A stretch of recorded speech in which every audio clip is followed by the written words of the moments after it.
Oke, baik Ibu, mungkin bisa langsung next ke pertanyaan selanjutnya ya Ibu, Iya, untuk menyambung silakan. materi pada sore hari ini. Ya, selanjutnya kita akan membahas bagaimana sih Ibu untuk memulai setelah kita membahas kenapa harus entrepreneur sih. Nah, kemudian sekarang bagaimana cara memulai entrepreneur itu sendiri, Iya. usaha kita itu sendiri. Start bisnis ya. Iya. Start a Oke. business, oke. Sebelumnya mungkin gini, bisnis tuh artinya apa sih? Bisnis itu kan dari business tuh ya, kalau Iya, tulisannya business gitu ya. Itu kan artinya sebenarnya adalah urusan ya.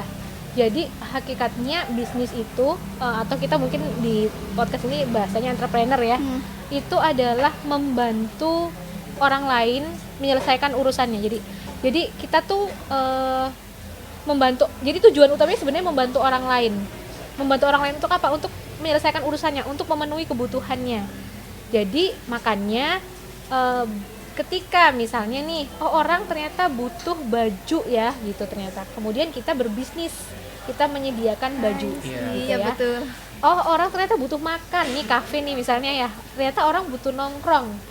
Kemudian kita berbisnis menyediakan tempat nongkrong dengan makanan, dengan kopi dan sebagainya. Iya. Kayak gitu. Menampung Itu dulu mereka-mereka yang butuh. Betul, itu dulu yang dipahami. Jadi, ketika memulai berbisnis, satu hal yang perlu kita tentukan di awal adalah dalam menentukan kita mau berbisnis apa sih gitu kan. Nah, itu adalah kebutuhan masyarakat apa sih yang mau kita sediakan solusinya. Kayak gitu. Jadi, misalnya kayaknya ini kalau kita mungkin langsung aplikatif di UIN ya, di Iya. masyarakat, di mahasiswa UIN. Nih kayaknya mereka nih karena padatnya kuliah nih, dari jam satu ke jam yang lainnya padat kuliah, mereka nggak sempet sarapan, mereka nggak sempet beli makan gitu ya. Iya. Kadang jamnya yang jam pertama melebihi waktu, jadi langsung lari-lari ke jam kedua gitu ya. Nah, ini kayaknya berarti mahasiswa butuh makanan yang beredar di kelas nih misalnya. Nah, kemudian kalian mungkin ada tuh roti-rotian yang dijual di kelas-kelas misalnya. Nah, itu contohnya. Jadi sesimpel itu sebenarnya gitu ya. Ketika menentukan mau bisnis apa sih gitu ya. Nah, tetapi kemudian permasalahannya biasanya, ini kan kita ngomongin mahasiswa ya, di kalangan mahasiswa ya. Permasalahan berikutnya biasanya adalah, wah Bu, nggak punya modal nih gitu kan, keterbatasan modal gitu ya. Jadi karena istilahnya kita itu berbisnis aja karena pengen punya uang gitu kan, tapi nggak punya modal buat memulai bisnis. Nah, yang saya sampaikan di sini adalah sebenarnya bisnis itu tidak harus modalnya itu uang. Jadi bisnis butuh modal itu pasti bisnis itu butuh modal, tapi modalnya tidak selalu uang. Itu dulu yang dicamkan gitu. Jadi itu bukan jadi alasan untuk tidak berbisnis. Jadi bisnis itu bukan modalnya hanya uang saja. Nah, yang utama sebenarnya gitu, makanya tadi saya bilang entrepreneurship itu sebenarnya lebih ke karakter gitu ya. Siapa yang mau dia pasti bisa gitu, dia pasti menemukan jalan gitu. Ketika kalian mau berbisnis, maka kalian pasti akan menemukan jalan untuk gimana caranya memulai gitu, meskipun tanpa uang, tanpa modal uang gitu. Nah, kalian bisa memulainya sekarang banyak sistem ya, ada tuh namanya sistem konsinyasi. Jadi kita nggak harus beli, kita bawa dulu barangnya. Nah, atau sekarang kalau yang per online nih kita sesuai dengan tema kita ya, digital ya, itu sekarang banyak juga sistem dropship ya. Jadi itu bisa jadi nggak harus beli dulu barangnya, nggak harus kita menyediakan modal benar. Tapi kita sudah bisa menjual atau mengiklankan ya, tentunya sesuai dengan kesepakatan dengan supplier ya, sesuai dengan izin betul. Nah, itu sih mungkin yang paling bisa dilakukan meskipun tanpa modal. Dan modal yang sesungguhnya itu sebenarnya adalah sikap kita, tadi saya bilang, skill tadi yang saya bilang, ujung-ujungnya balik lagi, betul, mental kita tadi. Jadi kalau kita nggak punya, tadi misalnya saya ambil salah satunya grit, kegigihan.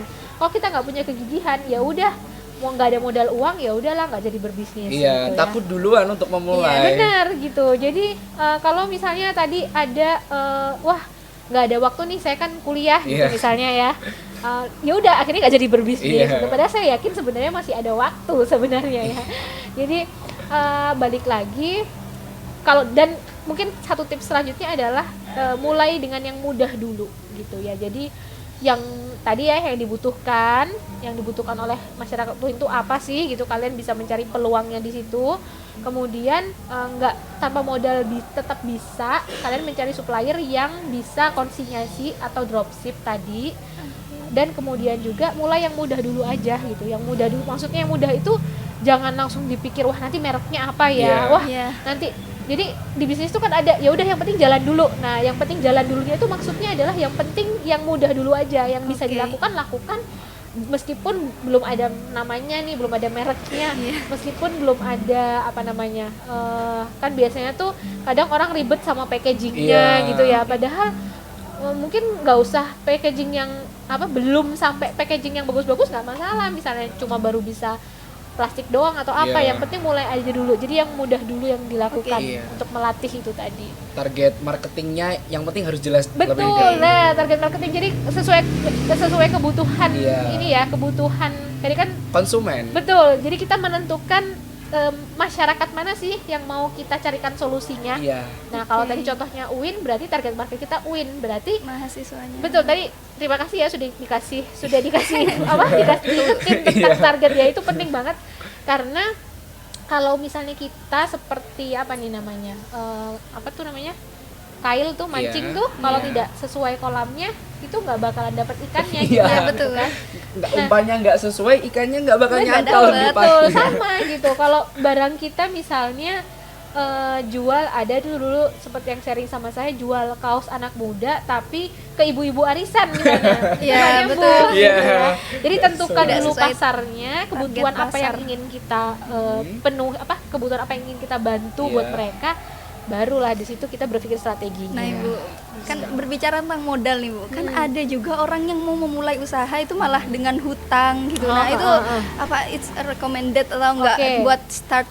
Kalau untuk belajar pemula ya belajar, kalau saya sih sarankan jangan ya. Kalau untuk belajar, bahkan saya sarankan kalau untuk pemula atau belajar ya itu tadi, jangan modal uang dulu, tapi modal tenaga dulu, modal kepercayaan dulu, betul, buat membangun karakter kita dulu ya. Iya, sebenarnya nggak hanya jasa sih Mas, bisa juga barang. Cuma ya itu tadi, misalnya kita ngambil barang orang terus kita jualin, terus kita amanah dulu, kita bangun kepercayaan dulu kan, oh ya uangnya bener-bener kita balik gitu. Nanti lama-lama kan dari situ itu bener-bener tanpa modal, tapi kita udah bisa nabung keuntungan, nabung profit gitu kan. Jadi saran saya untuk pemula jangan, karena nanti khawatirnya malah menimbulkan masalah di belakang kalau nggak bisa dipenuhin janji kita utang tadi gitu. Nah kalaupun biasanya sih kalau butuh pinjaman atau hutang itu kalau sudah berjalan, sudah jelas laporan keuangan, sudah jelas profitnya, kemudian kita tetap ekspansi biasanya, itu barulah kita mungkin bolehlah ada opsi untuk berhutang. Tapi kalau saran saya sih opsinya lebih baik cari investor gitu daripada berhutang. Itu. Oke. Mungkin sesi selanjutnya yang keberapa, yang keempat sudah ya? Setelah kita memulai bukan otomatis kita sudah punya usahanya, sudah jelas gitu produk apa yang akan kita tawarkan. Kemudian teknik selanjutnya buat menginovasi produk kita agar lebih memancing orang, tentunya tertarik. Tadi tadi juga akhirnya nyambung lagi ke pondasi tadi ada digital literasi, dasar-dasar tadi. Ada skill digital literasi. Jadi meskipun kalian itu mahasiswa hukum, mahasiswa syariah gitu ya, tapi harus tetap juga mengikuti perkembangan teknologi, kekinian itu tetap juga mengikuti. Dalam artian mengikuti yang positif ya, bukan untuk yang negatifnya, bukan untuk kecanduan gadgetnya gitu misalnya, tapi untuk produktivitas. Dan dalam hal ini untuk bisnis itu, untuk idenya pun cara-cara berbisnisnya gitu. Jadi sekarang eranya TikTok memang dan itu gampang banget kayak membuat orang membeli tuh sekalinya kita live streaming misalnya, kita lihat ada live streaming dan dia pas harganya murah tuh misalnya, ada kan biasanya flash sale atau promo-promo dari TikToknya, itu langsung aja beli gitu kan. Itu sangat udah mencari konsumen dari sana gitu. Jadi memanfaatkan yaitu dan di luar sana itu banyak pelatihan masing-masing ya, ada tentang pelatihan TikTok sendiri ada, pelatihan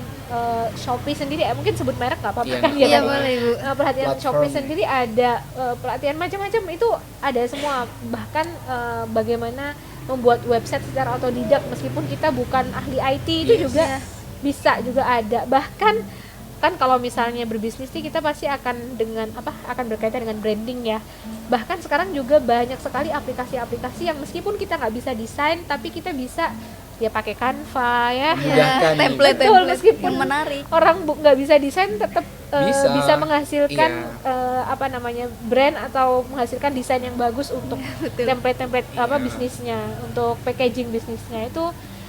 Sebenarnya dengan teknologi itu sekarang sangat memudahkan, Iya, tinggal benar sekali.